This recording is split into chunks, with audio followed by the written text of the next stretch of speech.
For decades, religious violence in Nigeria has been a source of serious concern, with many lives lost during various incidences. Stakeholders across religious divides are calling for more tolerance and stricter penalties to curb repeat occurrences. August 22nd every year is the International Day commemorating the victims of acts of violence based on religion or belief, and Bernard Akede puts this report together. Religious violence is an offshoot of religious intolerance. This situation is often traced to incidences where devotees of one faith refuse to respect the beliefs of adherents of a different faith. The resultant dispute has led to the loss of thousands of lives in Nigeria from as far back as the 1950s. But what fuels religious intolerance?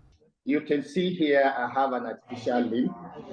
I lost it as a result of ethno-religious violence in Nigeria, in northern Nigeria, in Kaduna in 1992.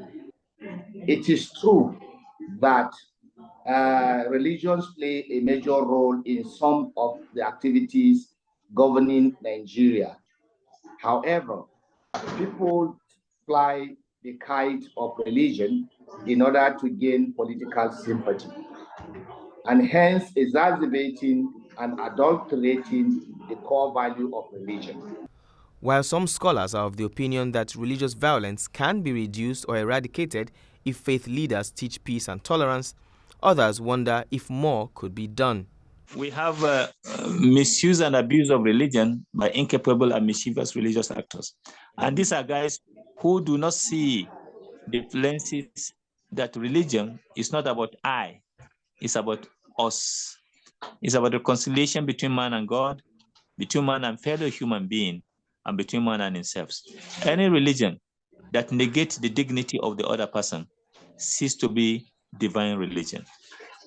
In our culture and tradition in Africa, the respect for the others, your guest, your neighbor, is a key important component. In Nigeria, Christianity and Islam are the dominant religious groups.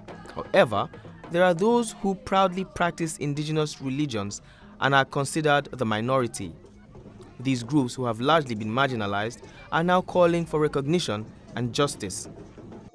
We have so many instances of bullying from people who are very overzealous from other religions, of course the Abrahamic religions. We always have cases where religious centers and religious items are being vandalized by people who see themselves as the spokesmen and defender of the Abrahamic faith in Nigeria specifically. And more recently, the case of Tani Olom, the very popular Isheshe devotee, who has been speaking up against Isheshe phobia in Nigeria. He was abducted from his home, transported miles away to another state to be prosecuted under trumped-up charges of assaulting the emir of Ilorin and other Islamic extremists.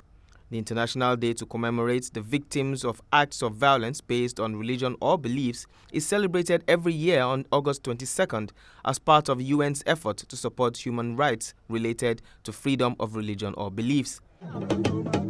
Against this premise, victims of religious intolerance and violence are hoping that with more awareness and sensitization, the peaceful coexistence of all faiths will be better served. Bernard Akede, reporting for News Central.